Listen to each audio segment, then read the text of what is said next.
Hello everyone, welcome back to my channel. और दोस्तों, आज का टॉपिक है वो एनसीईआरटी के सारे क्वेश्चन मैंने ले रखे हैं। और ये क्वेश्चन जो है आपके एग्जाम में मोस्ट इंपॉर्टेंट रोल प्ले करता है और ये प्रीवियस ईयर क्वेश्चन में भी आ गया है। तो ये सारे क्वेश्चन आपके लिए मोस्ट इंपॉर्टेंट है और इस सारे क्वेश्चन को आप सॉल्व काफ़ी ध्यान से देखना। मैं सारे क्वेश्चन को सॉल्व करूंगा। अगर मेरे चैनल पर नया हो तो लाइक, सब्सक्राइब और शेयर जरूर कर देना। तो स्टार्ट करते हैं आज का सेशन। तो सबसे पहले देख लीजिए एनसीईआरटी क्वेश्चन। पहला question, the equation is 2 sin 314t 314t minus 2x plus pi by 2, then what is its wavelength.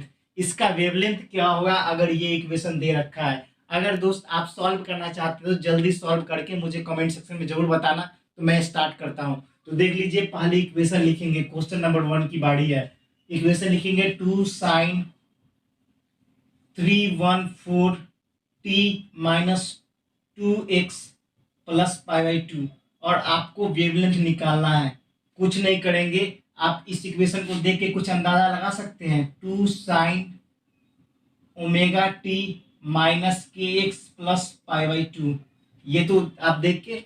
अब कुछ दोस्त यहाँ पर ओमेगा की वैल्यू डालेंगे, कहेंगे 2 पाई बाई लेमडा, इससे कैलकुलेट करेंगे और इससे आपकी क्वेश्चन हो जाएगी बहुत ज़्यादा लेंदी। मगर इससे भी इजी ट्रिक अप्रोच कैसे लगा सकते हैं आप। आपको सबसे पहले के की मान क्या होती है, के की 2 पाई बाई लेमडा और के की वैल्यू दे रखी है यहाँ पर क्या, के की वैल्यू दे रखी है 2 और 2 पाई लेमडा। तो यहाँ पर इसके बाद क्या हो जाएगा, इसके बाद आपका lambda is equal to 2 pi by 2 हो जाएगा। तो पाई जो भी ऑप्शन में होगा या 3.14 वो आपका राइट हो जाएगा। तो कोई भी ऑप्शन में दे रखा है, अब देखते हैं ऑप्शन मैच करके दे रखा है कि नहीं।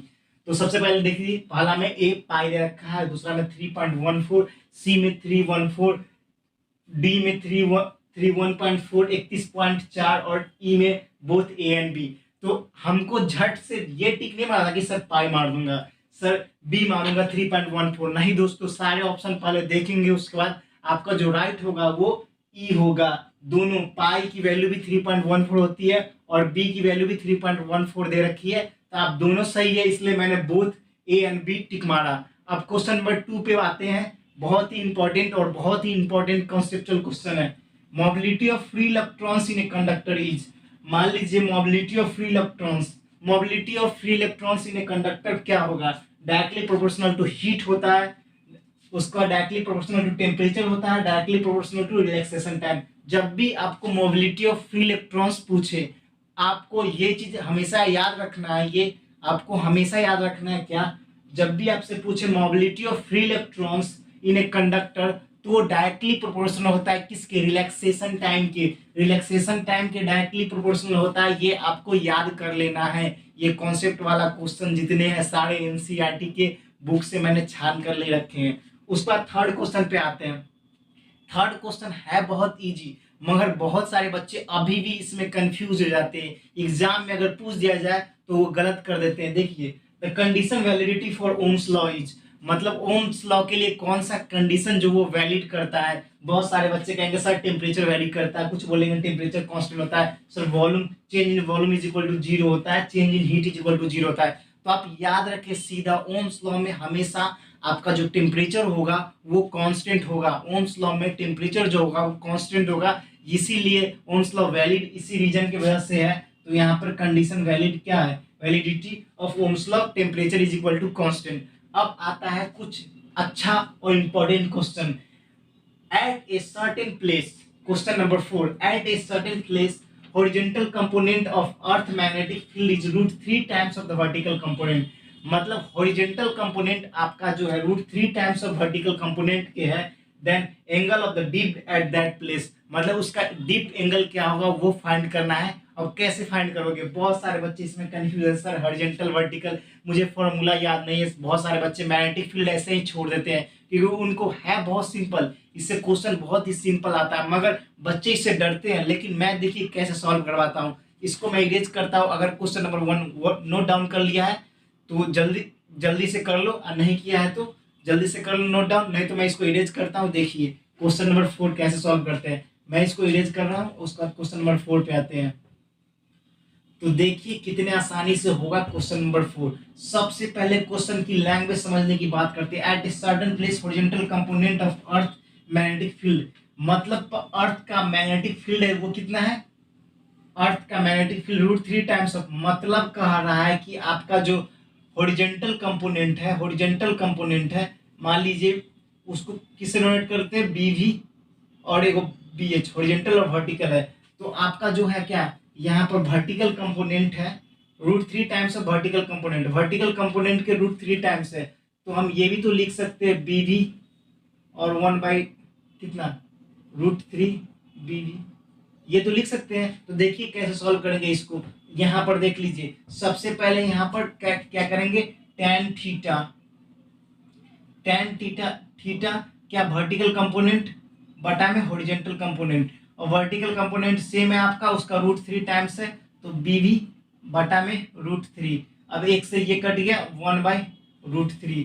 तो अब tan थीटा की वैल्यू कितने पर √3 आएगी, तो थीटा इज इक्वल टू कितने पर आएगी, आप खुद बता दो, 30 डिग्री पे आपकी वैल्यू आएगी। तो 30 डिग्री जो भी ऑप्शन में होगा उसको टिक मारेंगे और आगे बढ़ जाएंगे। कितने आसानी तरीके से मैंने इसको सॉल्व करवा दिया दोस्तों। आपको कुछ नहीं करना है, बस इतना ही करना है, बीवी वर्टिकल बटा में बीवी हॉरिजॉन्टल, बस इतना ही इसको फॉर्मूला का यूज करना है। उसके √3 टाइम्स दे रखा था, मैंने वर्टिकल को सेम छोड़ दिया, उसके 1/3 टाइम्स कर दिया, बस कैलकुलेट कर दिया, बस इतना ही करना है और कुछ नहीं करना है, और हो गया क्वेश्चन नंबर 4 सॉल्व। अब बात करेंगे सबसे मोस्ट इंपॉर्टेंट क्वेश्चन, ये क्वेश्चन जो पेपर में हमेशा आता है और बच्चे डरते हैं इससे, बहुत ही इंपॉर्टेंट और इम्पोर्टेंट जितना बार बोल लो उतना इंपॉर्टेंट क्वेश्चन है ये। तो बात करेंगे क्वेश्चन नंबर 5 की, क्वेश्चन नंबर 5 की बात करेंगे, क्वेश्चन नंबर 5 की देख लीजिए। Radius of current carrying coil is r, किसी भी करंट कैरिंग कॉइल का रेडियस r है एट डिस्टेंस x, और x जो है ग्रेटर देन r है। On the axis circular coil magnetic field produce b is proportional to, तो आपका इसमें पूछ रहा है कि सर्कुलर कॉइल किसी में मैग्नेटिक फील्ड प्रोड्यूस हो रहा है b, देन उसका किसके प्रोपोर्शनल होगा ये आपको बताना है। और देखिए कितने आसानी से मैं बताता हूँ। सबसे पहले तो आपको इसका फॉर्मूला पता होना चाहिए सर्कुलर कॉइल का मैग्नेटिक फील्ड होने के लिए। तो आपको ये ध्यान में रखना है, b इज इक्वल टू μ0 बटा में r3, ये फॉर्मूला होता है। और मैग्नेटिक फील्ड इसका हो गया कितना, r3 के, मतलब आपका जो c होगा वो राइट होगा। इतना सोच लीजिए, इतना आसान है ये, बस देख लीजिए। फॉर्मूला आपको पता होना चाहिए कि जब भी x ग्रेटर देन r दे रखा हो तो axis of circular coil magnetic field produce directly proportional to 1 बटा में r3, मतलब रेडियस का क्यूब के इनवर्सली प्रोपोर्शनल होता है, ये आपको पता होना चाहिए। और फॉर्मूले से इधर सीधा क्वेश्चन आता है इससे, b इज इक्वल टू μ0 बटा में r3। तो ये आपको याद होना बहुत ही जरूरी है दोस्तों। और सारे क्वेश्चन मैंने ऐसे ही उड़ा दिया, मैं सारे प्रीवियस क्वेश्चन लाऊंगा आपको बताऊंगा, और ये सारे क्वेश्चन आपके एग्जाम के लिए मोस्ट इंपॉर्टेंट है। ऐसा ही सेम टू सेम पेपर का क्वेश्चन आएगा, एनसीईआरटी से हमेशा क्वेश्चन आता ही आता है। तो अगर मेरे चैनल पे नए हो, आपको वीडियो अच्छा लगा तो लाइक सब्सक्राइब और शेयर ठोक के जाना, और मिलते हैं फिर नेक्स्ट वीडियो में। फिलहाल इतना ही। जय हिंद, जय भारत, वंदे मातरम।